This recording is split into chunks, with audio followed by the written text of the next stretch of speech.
So what did you find intriguing about holding the camera? The ability to freeze time and preserve memory. Being in certain rooms, and the only reason why I'm here is because I know how to operate the camera. Hi, my name is Elozoma and you're welcome to Level Up. Today I have two very interesting guests, one of whom doesn't need an introduction. These guys told the line of photography and I'm about to introduce them. So to my right, we have a guy who does not need any introduction. He's probably taking a picture. You've probably seen him around in events. Tobbinator, welcome. Thanks for having me. How you doing? I'm good. Great. And to my left, we have Joshua. Now, Joshua is an art director and a photographer, and he's been doing this since 2017. Joshua, how you doing? I'm good. Fantastic stuff. Okay, so you guys told the line of photography. This is a skill set that I've seen you display. I've been in your pictures before. You have taken me. I've seen pictures of Lagos. Yeah. Bobo. So tell me something. When did you pick up the camera for the first time? That's a long time ago. This would be 2004. Yeah, as far back as 2004. Wow. Yeah. What camera did you pick up in 2004? This would be Nikon F130. It's a film lens. A film camera. And then we had a Canon film camera as well. So. Wow. So you started with film? Yes. Bro. But I wasn't so serious about it. I wasn't taking it like in a professional way. Okay. Yeah. Okay. But my first foray into professional photography was 2007. Yeah. It's still a long time, yeah. I know. So what did you find intriguing about holding the camera? I think the ability to freeze time and preserve memory for, as long as possible was what I found intriguing, because when you go back and look at the pictures that you've taken, it's like as if you are able to relive the moment. And I just love the ability to do that. So in 2007, were you still using film cameras or you moved to digital cameras? No, I moved to digital camera. I had a Canon 1000D at the time. So yeah, it was pretty basic, but it was quite good. It was good enough for its time. For its time, for the things that I needed to do. Yeah. Okay. It was quite good. So Josh, when did you pick up the camera for the first time? For the first time, I'll probably say I can't remember, because my dad had a camera film when I was much younger. So that was like the first time I picked it up. And then, but professionally, I picked it up 2011. Sorry, I feel like all our dads had cameras. Yeah. Because my dad had cameras. Yeah, I think that was the trend then, since there was really no mobile phones and they were not as advanced. So I saw the transition from film. I knew when he bought digital. I knew when he bought another digital. Yeah. And then, yeah. So when did you take it seriously? I decided to take it seriously 2017. I think service year just opened my eyes to it. Service year. I went for service year at Akwa Ibom, and camp was boring. I wasn't really in on marching or anything they were doing there, to be honest. So I found out there was OBS, and then they needed a photographer. So, and it was cool. I shot the governor. I felt like, oh, wow. And I could enter anywhere with the camera. The governor of where? Akwa Ibom State. Oh, nice. Very, very nice. We're getting to that. Okay, so Toby, yeah. How did you get into the business of photography? Because that's the part that, like, I think a lot of people would like to know. Yeah. Do you get? Because, we're in Nigeria where there's a lot of talented people, right? True. Doing different things, videography, cinematography, photography, business in general. Yeah. But the business side of things is where a lot of people miss the mark. Yes. You can be very creative and that. then you fall short in the business angle. And that's it will now turn into a hobby. So how did you get into the business of photography? For me, I would say it was a transferred skill, right? Because before I became a photographer full-time, I was also a graphic designer and a web developer. So I had like a couple of clients that I've had to deal with. And from that point, I knew that, I needed to figure out a way to charge these people. I knew that I was giving them something of value. Yes. Right? So that meant, there has to be something monetary attached to, the value that I'm giving to them. So this skill was something that got transferred into photography.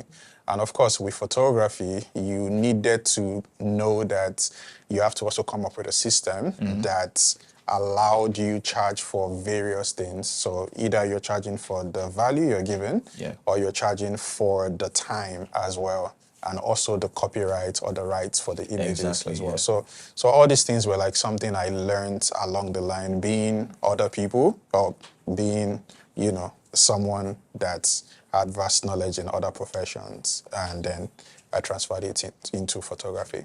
So nice. Yeah. Okay, so you've mentioned that you've taken a photo of the governor of Akwa Ibom. Which other big names have you taken? That one was privileged. Like I said, I was a corporate then. So Happenstance. NYSC, yeah, happenstance. You know, NYSC, it was just the opportunity to do that. Okay, other big names I've taken. I've taken Alex Ikubor. I've taken, well, I'm still new, like I always say. You're still fresh in the game. I'm still fresh in the game. So, you know, I could have taken a couple of people, maybe just being behind the scene, but not like I was their official anything. Unofficially. Unofficially. Yeah. Let me see. Can I try to remember? Now, Shay Tunubu. It's because I do a lot of videos too. So I've taken, like, in my videos, I've taken Shay Tunubu, taken Obi Kubana, I've taken Joey Zaza. Just a couple of, at least I've been there with them, their houses, taking them. They probably didn't even know me. Well, you're in the house, Sha. Guys, scan the barcode on the screen to check your financial health. Courtesy of Leadway. So we need to ask you this question. What big names have you taken? You can. Huh? What big names have you taken? The list is long. Besides me, but God. I mean, I took your pictures 2 weeks ago, literally. So I would start with maybe celebrities. I shot the likes of Wizkid, Two-Face, Davido, Burna Boy, Tiwa. Yeah. I mean, most of the celebrities that you know I've probably shot. But outside of that, I've mostly shot corporate people.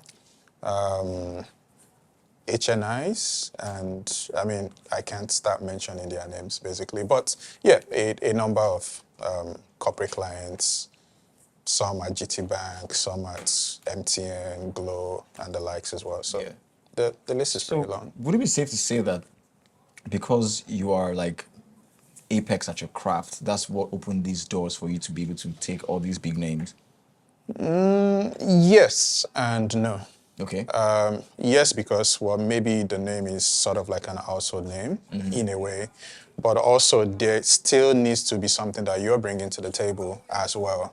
So if you're able to deliver, and if you're able to, I'll still say it again, value, if you're able to add value to your clients and they know you are the person who can execute it, definitely. It would open doors for you. And I would say that's something that's opened doors for me across board, from being a photographer to a filmmaker to someone who flies drones as well. So definitely value. Okay. Yeah. So, sir, what is your preferred form of photography? Preferred form of photography. I like family photography. You know, it's not really, I think I just like the idea of it. I mean, I grew up in a family, and then I was about to ask, and a pretty big family. So that was like one of the beautiful times where you get dressed and everyone is ready to take that picture that will be framed. So I always like family photography, but one that pays the bills mostly for me is events. And that's why events is like, okay, so you have a wedding, you have a big event, a birthday. One would be cool, but the one that I just want to flow with, play with, family photography. And to be you?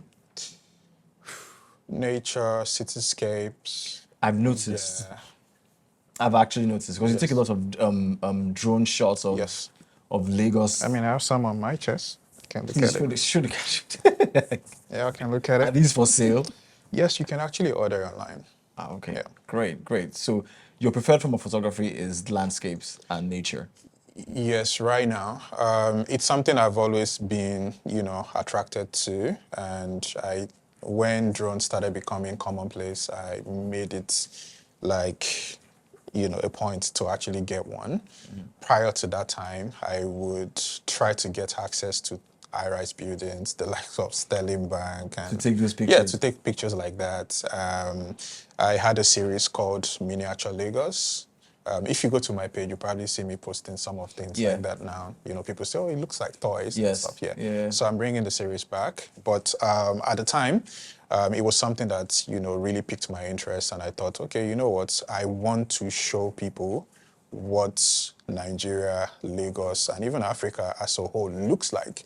Because then when you Google Lagos, for example, you mostly see low quality pictures as opposed to something high quality, Yeah. clean, clear, you know, something that promotes tourism. You don't really get to see a lot of that. So back in 2016, 2017, I thought, okay, you know what? I want to change the narrative, and I got a drone and started taking pictures of Lagos and Africa, basically. So yeah, landscape does it for me now. Prior to that time, it was portraits, celebrities, and all of that. Guys, scan the barcode on the screen to check your financial health, courtesy of Leadway. So there's a difference between your preferred form of photography Yes. and Commercial. commercial form of photography, the one that pays the bills. So what pays the bills for you? So what I love doing also pays the bill. So I think I've been able to find a balance between, you know, those. Like when I take pictures of landscapes or places, I get to frame them as well. And there are people who are interested in buying and hanging on their office wall, in their space, you know. Recently, I started a merch line as well, and people said, oh, you know what, I'd love to have your pictures on t-shirts. And I'm like, okay, cool, let's make it happen. And I started doing that as well. So different things, but if I were to say, you know, the core bill paying aspect of photography, I would say shooting commercials. Shooting commercials, working with some corporate clients as well. I mean, I produce, so every now and then I'll produce content for corporate clients and, you know, everybody else as well. So yeah, those pay the bills inherently, yeah. Okay, great. So I'm coming to this question. Yeah. And I think, you know, you both should answer, but let's start with you. In your career path, right, since you started, what has been, we have the highs and we have the lows. So let's start with the lows. What has been your lowest point engaging in this craft? So I think one of my lowest points, since I can't mention all my lowest points, there are always lowest points, really. Yeah, at least I've had tons of lowest points. But I think one of my lowest points that has made me to almost quit photography was probably not too long ago, actually, not too long ago. I was editing a job and I wasn't just feeling it. And it spawned, I was like out of my creative zone for a long time. Yeah, that happens. Like a long time. And, you know, I had to talk to people about it, professionals, you know, and they were like, okay, you're in this space and it's more like, how would you get out of this space? So, but thank God, I'd say, thank God I got out of it. At the end of the day, it's not like I was feeling the picture, but I spoke to other creatives, mentors, and they were like, it just comes with the job. And It does. It just comes with the job. And funny enough, what you think is not it, I'm looking at it and this is amazing. Yeah. But in my eyes, I'm like, nah, this is not Because good. you're too close to it as a creative. Yeah, you're too close to it as a creative. Maybe you have an idea of what it should look like, and it's not just sitting above. To the other person, like, oh my God, this is amazing. So my eyes was like, so that's really low. And I mean low to the point that I was really going to dust up my CV and just pick up a 9 to 5, which I used to do before anyway. That's pretty low, man. Because the person I left to 95, there's nothing I'm never going to a low point that would make me like, oh, let's go back to 95. Yeah. Oh my God, no. So high points. High points. High points is being in certain rooms and you're like, okay, I got here. And the only reason why I'm here is because I know how to operate the camera. Yeah. That's the only business I have in this room. You know, there was a time when I got a call from a friend, and funny enough, it's always funny calls. Like just, it's not like I planned it. It's not like I wrote a proposal. A friend just called me up and was like, oh, there's this business meeting in Ikoyi that you should, I can't make it. It stays on the mainland. So he was like, I can't make it. Do you think you can sub for me or something? And I was like, okay, fine. What's the pay? And he tells me, and I'm like, okay, at least you can do a bit. Next thing I'm in a room with very big business mongols in Lagos. Like it was a bank that had a meeting. I wouldn't mention their name definitely, but it was a very private meeting, private investors meeting. Like people that were there were big, were huge, and I was like, okay, the only reason why I'm here is because of the camera. If not, I wouldn't be in this space. So yeah, those were high points. High points were traveling. With camera comes a lot of travels. It can be fun, especially when I entered like a PJ sometime last year. That was pretty cool. That was pretty cool. That was pretty cool. And then also, like I said, really just going down to, I mean, even events. Events, I'm in front. I'm very much in front. I'm probably this close to Tiwa Savage or this close to, on a very good day, if I was walking, I can't be that close. They would bounce me. When you're with the camera, that's the only thing they're saying. They're not even, it's just the camera gives you access. Yeah. So that's it there. Interesting. Guys, scan the barcode on the screen to check your financial health, courtesy of Leadway. So low points for you, Toby. I would say maybe 2 low points. One was when I was shooting an event for, well, I'll have to mention the name because I can't talk about it without mentioning the name. Yeah. Okay. So I was shooting this event for Tony Elumelu Foundation, and the event had Emmanuel Macron. So I was like the photographer assigned to President Emmanuel Macron. And I got there pretty early in the morning, already started shooting. I was waiting for Mr. Tony Elumelu to come in as well. And my camera just stopped working. There and then. Yeah. What? Wow. Yes, it just didn't come on anymore. It didn't respond to anything. It just stopped working. What did you do? Nothing. It just died there and then. And I had to now start calling my friends, like, yo, who has a camera? Who has this? My own backup camera wasn't even close by. So I had to drive to like Lekki Phase 1. Shout out to my friend Funke. She had to lend me our camera, which wasn't even like a pro camera in the first place, but I had to find a way to like make it work. And yeah, so that's kind of like was very low because I was, well, I mean, I almost lost the job. Let's just put it that way. So, but I had to remedy it and make it happen regardless. And they still love the pictures. So then the second one would be during COVID. I mean, I'm sure everybody had that phase where they were like, Yeah. what's going to happen next? And, you know, photography is this, I would almost liken it to like a contact sport. Like you have social. to be there. Yes. Yeah. It's social, yeah. So when COVID happened, I had to shut down my studio. You know, we had to like observe like the protocols and everything. Yeah. And it was there and then I was just like, okay, wait, am I going to be a photographer, you know, after now? Or like, what am I going to do next? Because then I started thinking about other things. And at that point in time, of course, I had to come up with other ideas on how to survive, you know, post-COVID. Post-COVID, yeah. Basically. So, but I'm happy I came out of it. And yeah, that was pretty much the 2 significant low points that I can come up with. High points are similar to like, you know, what is mentioned. I mean, I've been in rooms with HNIs, I think as far back as 2013, I was privileged to meet the likes of Dangote, shoot some celebrities. But I would say the biggest high point for me would be to see my works being used by people or being appreciated or being consumed as well. Yeah. I remember seeing like my first work on a billboard. It was like, wow, you know, to me. But then I'm like, people don't even know that I did that. you know. Yeah. But still, to me, when I look at it, I'm like, okay, you know what?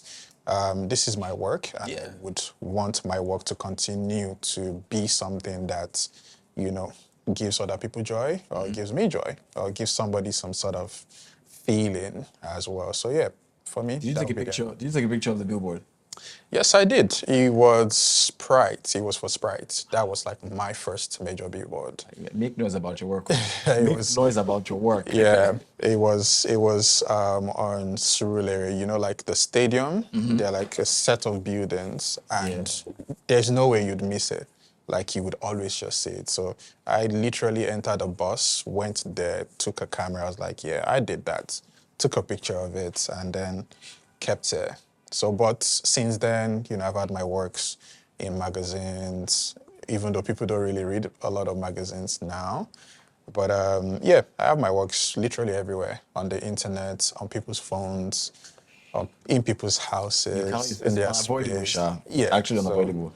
I think that's how you measure, or that's one measure of success. Yeah. Yeah.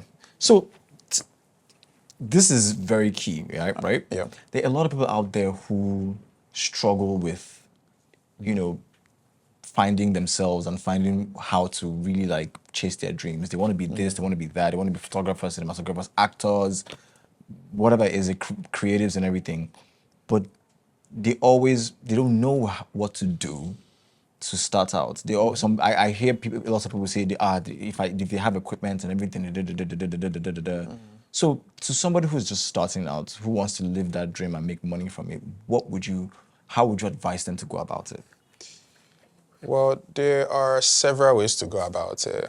But for starters, I would say you need to be inspired first, right? You need to be inspired by different things, people, your environment as well. You need to have something burning inside you that would actually push you towards wanting to, like, you know, actualize that dream, right? So once you get to that point, then every other thing is like secondary. Secondary in the sense that the world is very close now. You can literally pick up your phone and send somebody a message on Instagram, and the chances of them responding is very high compared to like when you send an email or just give them a cold call. Yeah. Right. So you can send messages to people that you admire, and they can be like the mentor or guidance, or like, you know, they can even put you on that, you know, their tutelage, for example. Yeah. But for me, I would just say, you know, nurture that, you know, dream for starters. Reach out to people that are like, you know, in that field as well. See how you guys can relate, you know. Don't just say hi, just type, you know, put in the message, tell them the reason why you're, you know, contacting them. And don't just do one person. Reach out to like multiple people, you know, because I mean, you don't want to put all your eggs in one basket, right? So reach out to multiple people, see how you also, as a person, can add value to them as well. Because, you know, in the end, everything is about exchange. You know, so somebody can bring you under their wings if they know that you as well can contribute something. You never know what they need, but you can actually batter something. You could be very good at writing, and they're not, and then they're looking for a writer. So you can say, hey, you know what? I'm a photographer, a budding photographer, a budding creative. This is what I do, but I would like to, you know, work with you, or I would like you to put me through so and so. But I know how to do so and so. I know how to use the camera, or I know how to write, I know how to do copywriting, I know how to, you know. So I used to bring something to the table. That way you have like some sort of, you know, synergy between you and the person that you're looking to like. I think what you said is really important in the sense that I've gotten a lot of DMs from people who want to be in my stuff, who want to, but they never want to add value. They never want this. It just, I want to be in your stuff. They want to so take. Why? Yeah. Do you get how would you add value to what I am doing? Yeah. Are you gonna produce? Are you gonna write something? Why should I? Do you get? Yes. So I feel like a lot of people don't know this. If you're gonna approach anybody who you want to learn from, or who you want something from, you have to be able to offer something in return. Yes, You have to that's give them a correct. reason why they would work with you, is this always there always has to be an equal exchange, something of value. Yep. So Josh, is there anything you want to ask Toby, who's a superstar? Yeah, true. All right. So Okay, so funny question. Yeah. Go Funny for it. question. Yeah. Right now, I don't have a camera Oh, on okay. my own. Yes. I actually traded out my last camera, and I want to get one. Yeah. What would you suggest is the best camera I can get right now? I would suggest an EOS R8. I can't afford that. So a camera, a budget camera that's also, what about an EOS RP? Yeah, you can do an RP. An RP? For a start. Okay. Yeah, you can do an RP. But again, well, RP has like, a bit of both. R8 is sort of like the one above RP if you're looking to do professional stuff. RP would also give you professional stuff, right? But it's more geared towards photographers as opposed to videographers. So you might not really get a lot of the video, features out of it. Guys, scan the barcode on the screen to check your financial health. Courtesy of Leadway. Okay, and one more question. Yeah. How do I get from sitting here, sitting there? Well, you can stand up. And I would exchange. You know what he means. Yeah. I would say you need to be consistent, right? You need to be very consistent. You need to show up also. And you need to also be someone who is ready to reinvent themselves over and over and over. I would say I've lived many lives, so people know me for different things, right? So some people knew me as maybe the guy who took portraits. There was a time I was shooting mostly beauty-related stuff. There was a time I was shooting food, like if you buy Indomie, like I had like my pictures on Indomie, like things like that.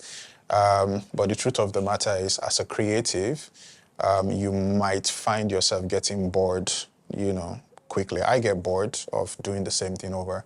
So I love challenges. So you should be somebody who loves to take on challenges that would improve you as a person and then improve your work also. So that way you become, very, very, very good at what it is that you do.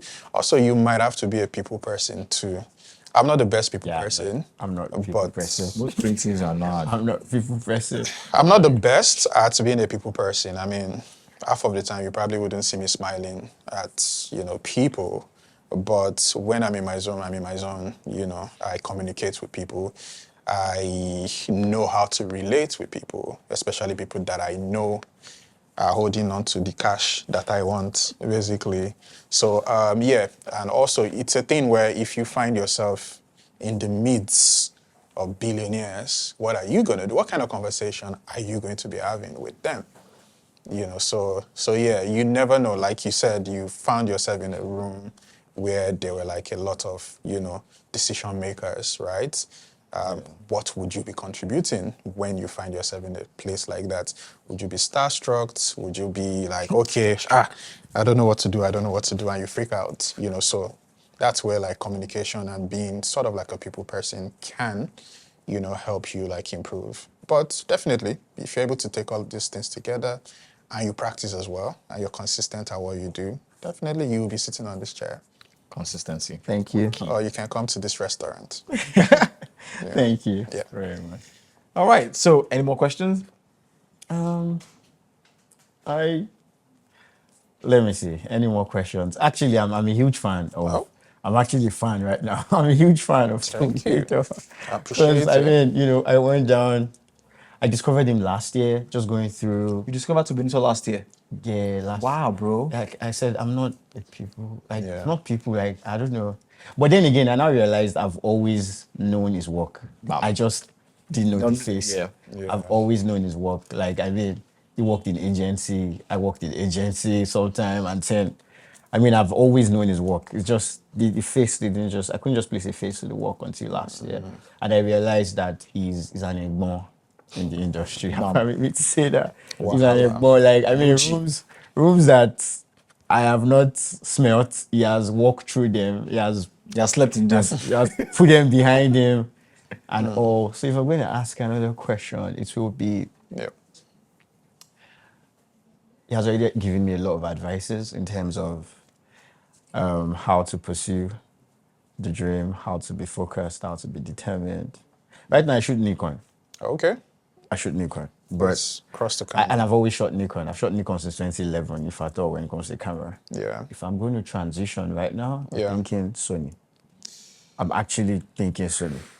Well, Sony is good, but I've always been a Canon person. Yeah. Canon is just Canon is there's just like Canon is an ecosystem.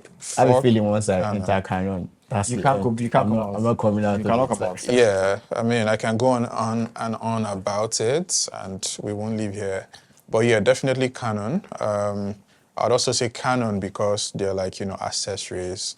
People readily make accessories for Canon. You know, you can literally rig almost anything. In fact, if you have like a low entry Canon camera, you can still match it with some of the like high-end ones as well. That's just how good maybe like the camera is or the color science or what's coming out of it can be, I mean, you might have to be good to make it work, but you can't do that with a Nikon, and yeah, you need to come to the transition Canon from side the Canon side.